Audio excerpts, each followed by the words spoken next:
Hey, welcome to Hope City Church's 7 at 7. I'm Mark. I'm really happy to be here tonight with you.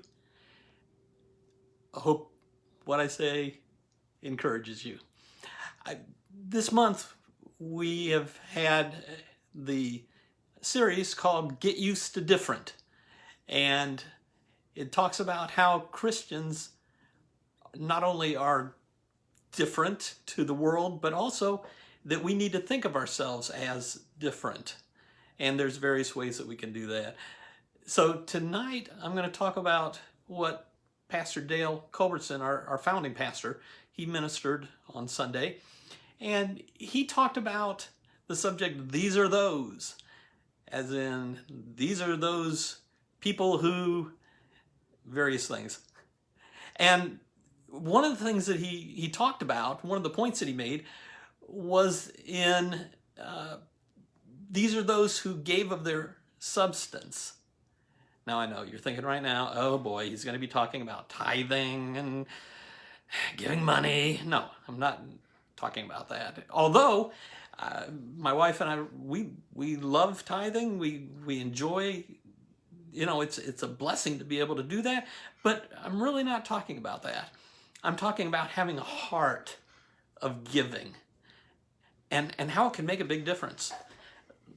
Let me give you an example.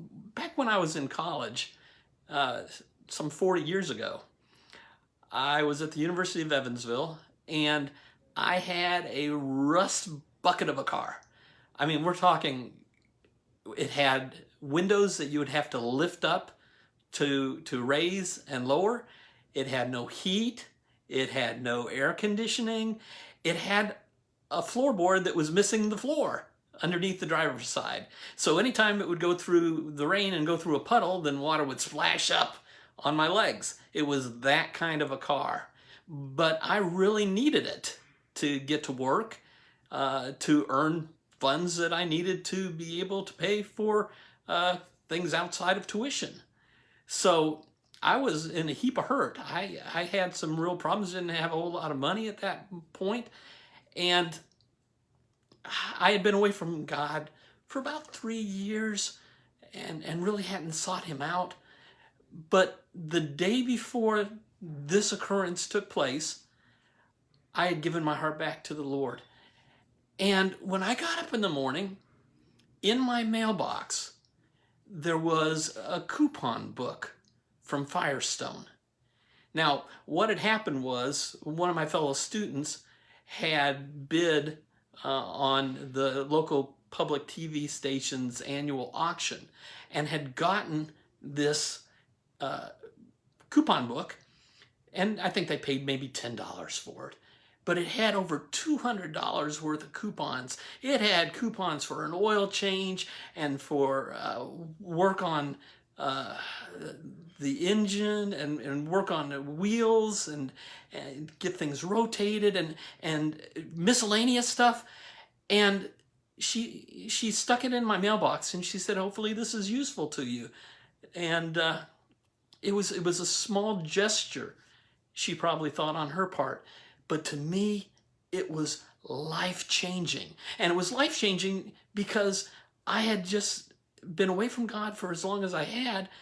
And then after giving my life back to the Lord, here's a need that I had. And suddenly it was like God said, I care about everything concerning you. I care about your needs. I care about your life and wanting to make it prosper and to work. Now this person, again, it wasn't a big thing to her, but it was life-changing for me. I'm still talking about it 40 years later. Let me give you a scripture here. Acts chapter 4, verses 34 and 35. This is the scripture that Pastor Dale used in talking about these are those who gave of their substance. And this is what it says. Nor was there anyone among them who lacked, for all who were possessors of lands or houses sold them. And they brought the proceeds of the things that were sold and laid them at the apostles' feet. And they distributed each as anyone had need. Now I got to tell you, this is Scripture points out why it's really great to be hooked in with the local body. Okay, the church, the local body, gets to know people. They get to know where their strengths are. They get to know where their challenges are. They get to know where they have needs. And we're not talking just monetarily. We're talking about spiritually, of course, mentally, emotionally. The church and the leadership, the pastors, they get to know the individuals. And so do the people. As we spend time with each other, we get to know each other and we get to know each other's needs. And where I may be weak in an area, you might be strong, and vice versa. And so where I lack, you're able to fill in and to lift me up, and hopefully vice versa. And we're able to meet each other's needs. The word in that scripture there, the word proceeds, is the word teme. And it means a perceived worth, a perceived value. Especially means perceived honor.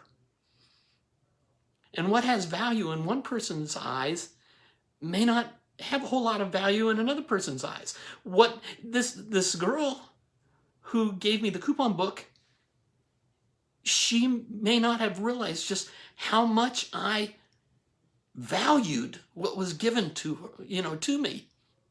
And not only that, not just the physical giving of that, but the fact that God used her to show me just how much he cared. See, when we bring what we have, we bring our substance, we bring the proceeds into the church, we don't know whose lives we might be changing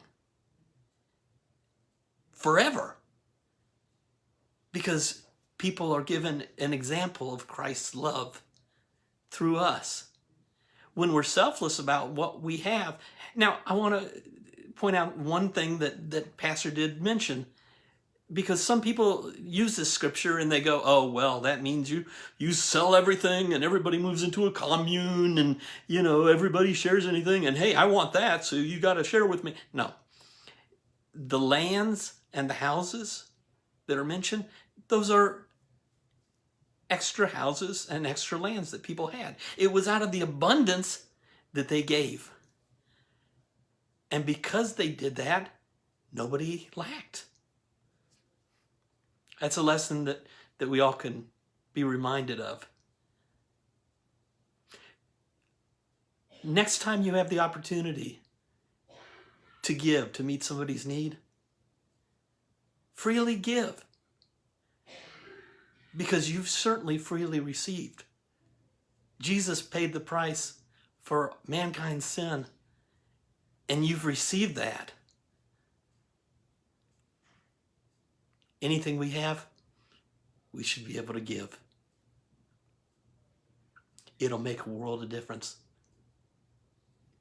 And maybe something that you do 40 years from now, like I'm doing right now with you, 40 years from now, somebody may be testifying to another generation of what God did in their life and changed it forever. You have that opportunity. I hope you have an opportunity to join us at Hope City. I've enjoyed this time together. Hope City Church is at 1001 North Main Street in Evansville, Sundays at 10 a.m. We would love to see you either in person or online. You can check out our website at hopecityevv.com. And I sure hope you join us every day for 7 at 7. I enjoy this time. I hope you were encouraged. Have an amazing rest of your day. I'll see you next Tuesday.